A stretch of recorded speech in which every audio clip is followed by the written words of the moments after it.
Gastaste millones de dólares en un coche. El título de propiedad se transfiere. Las llaves están en tu mano. Es tuyo, legalmente, oficialmente, completamente. Y luego el fabricante te dice que solo ellos pueden repararlo. Solo ellos pueden suministrar las piezas. Y si te atreves a dejar que cualquier otra persona lo toque, te las arreglas por tu cuenta. ¿Cómo tiene sentido eso? ¿Cómo es legal? ¿Y por qué casi nadie está hablando de ello? Eso es exactamente lo que está ocurriendo con Alex y su Bugatti.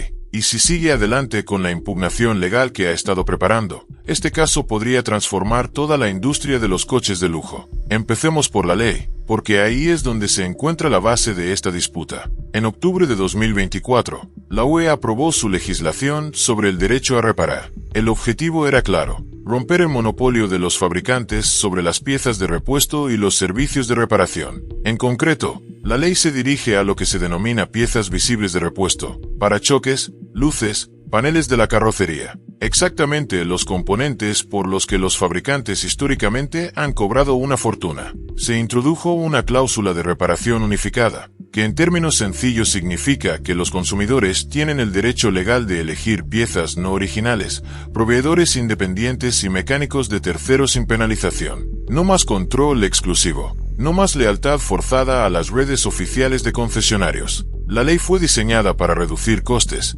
estimular la competencia y devolver a los propietarios de coches la libertad que debería haber sido suya desde el momento en que firmaron el contrato de compra. Y, de forma crucial, los legisladores de la UE dejaron explícitamente claro que un coche no necesita ser revisado por un concesionario oficial para conservar su garantía. Eso debería zanjar el asunto. Pero los fabricantes son ingeniosos. Encontraron una vía alternativa. Ofrecen una extensión de garantía, normalmente un año adicional de cobertura, pero solo si realizas el mantenimiento exclusivamente a través de su red oficial. No es técnicamente obligatorio. Nadie te obliga a aceptar la extensión. Pero cuando estamos hablando de un hiperdeportivo de varios millones de dólares, la idea de renunciar a esa cobertura es aterradora. Así que los propietarios cumplen. Pagan tarifas de mano de obra infladas. Aceptan el acceso restringido. No se oponen porque el riesgo parece demasiado alto. Ese es el juego. Los fabricantes sortean la legislación explotando el miedo. No pueden obligarte legalmente a utilizar su red de servicio,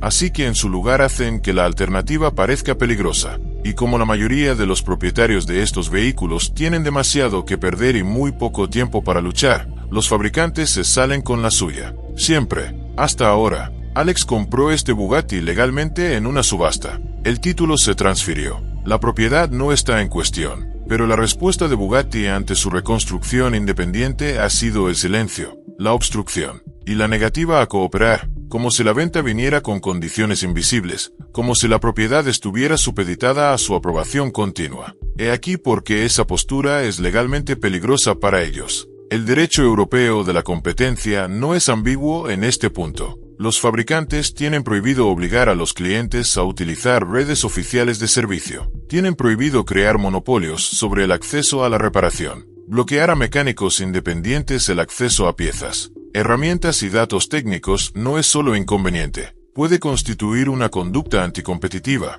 que es explícitamente ilegal según la legislación de la UE. La ley respalda el acceso de terceros a las piezas. Respaldar el acceso de terceros a las herramientas. Respaldar el acceso de terceros a la información técnica. No es una recomendación, es el marco que establece la ley. Así que cuando un fabricante se niega a proporcionar piezas, retiene datos técnicos, y se niega a reconocer una reconstrucción independiente, ¿qué es exactamente eso? ¿Sino el monopolio que la legislación pretendía impedir? Aquí es donde el argumento deja de ser una cuestión de política y pasa a ser una cuestión de poder. No quieren que tengas opciones, quieren que dependas de ellos. Quieren que estés atrapado en su ecosistema, pagando sus precios, según sus plazos, indefinidamente, incluso después de haber pagado millones para poseer el coche por completo. En la mayoría de los países europeos, una vez que compras legalmente un vehículo, es tu propiedad, completa e inequívocamente. El fabricante no puede dictar legalmente quién lo repara después de la venta. Pueden ofrecer recomendaciones, pueden emitir advertencias, pero no pueden ejercer control. Intentar obstaculizar una reparación legal o negar el acceso a piezas y datos de un vehículo que posees legalmente choca directamente con los derechos básicos de propiedad, la legislación de protección al consumidor y los principios fundamentales de la propiedad privada. Alex lo entendió desde el principio. Eso es lo que hace que su enfoque sea diferente al de la mayoría. No empezó a desmontar el coche esperando que todo se resolviera legalmente. Tenía abogados involucrados antes de que comenzara la reconstrucción, antes de que el coche fuera dividido, antes de que se retirara el primer componente, porque esto nunca fue simplemente arreglar un Bugatti. Se trataba de establecer qué significa realmente la propiedad. Se trataba de demostrar que incluso las máquinas más exclusivas, más caras, más celosamente protegidas del mundo están sujetas al mismo marco legal que todo lo demás. El precio no exime a un fabricante de la ley. Ahora, aquí es donde la estrategia se vuelve interesante. Si Alex emprende acciones legales después de que la reconstrucción esté completada, toda la dinámica cambia. En este momento, la posición de Bugatti tiene cierto margen de defensa. Pueden argumentar que la reconstrucción es arriesgada. Pueden cuestionar si un taller independiente tiene la capacidad. Pueden presentar su obstrucción como una preocupación por la seguridad y la integridad de la ingeniería. Pero una vez que el coche esté terminado, una vez que funcione, una vez que haya sido inspeccionado, certificado y demostrado que rinde exactamente como debería, ese argumento se derrumba por completo. En ese punto, la cuestión ya no es si la reparación independiente era posible. Claramente lo era. La cuestión pasa a ser, ¿por qué intentaron detenerla?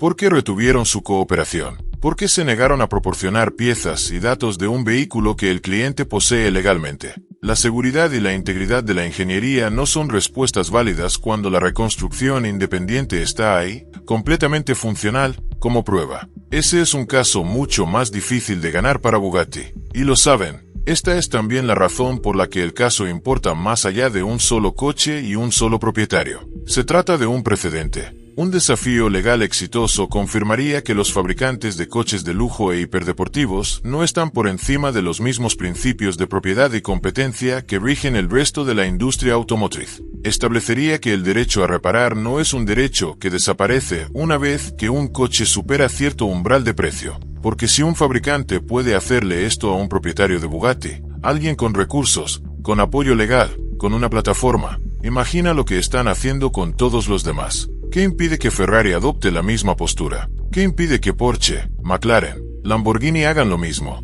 Si Bugatti se sale con la suya sin ser impugnado, todo el segmento toma nota. El comportamiento se convierte en estándar de la industria y la ventana para combatirlo se cierra. Esta es la tensión central en el corazón de toda la disputa. Propiedad frente a control. Derechos del consumidor frente al control corporativo. El derecho a reparar tu propiedad frente al interés financiero de un fabricante en ser el único que la toque. La legislación sobre el derecho a reparar existe precisamente por esta razón. Fue redactada para garantizar que la propiedad signifique algo real, no condicional, no restringido, no sujeto a la aprobación continua de la empresa que te vendió el producto. Lo compraste, es tuyo, punto. Pero las leyes son tan poderosas como su aplicación. Y la aplicación solo ocurre cuando alguien está dispuesto a respaldar la ley y ponerla a prueba. La mayoría de las personas no pueden permitirse esa lucha. La mayoría no tiene la plataforma para hacerla visible. La mayoría asume el coste, cumple con las restricciones y sigue adelante.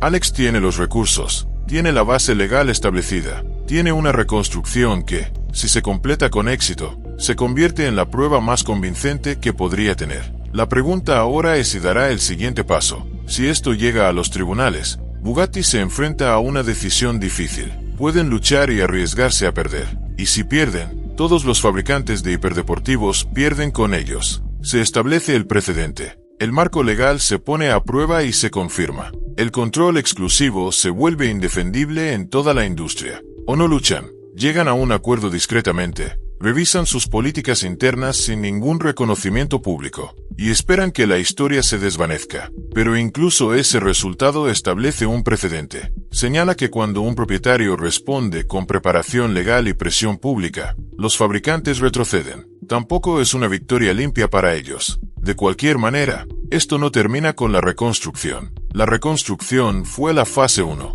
El desafío legal es la fase 2. Y la fase 2 es donde reside el verdadero poder. Puedes reconstruir un coche en un garaje, pero cambias una industria en un tribunal. Ahí es donde realmente se reescriben las reglas. Ahí es donde los guardianes pierden su control. Ahí es donde la negativa de una persona a aceptar el statu quo se convierte en algo que protege a todos los propietarios de coches que vienen después. Y si Alex llega hasta el final, si se niega a ceder cuando la presión aumente, y aumentará, este se convierte en el caso que importa. El caso que demuestra que no pueden intimidarte para que renuncies a derechos que nunca aceptaste ceder. El caso que demuestra que la propiedad no es un privilegio condicional. El caso que demuestra que la ley funciona, si alguien está dispuesto a defenderla. Esto es más grande que un solo Bugatti. Se trata de lo que significa poseer algo y de si la palabra propiedad tiene algún significado real todavía o si es simplemente una transacción que deja al fabricante permanentemente en control de lo que pensabas que era tuyo. Mantente atento, porque esto apenas está comenzando.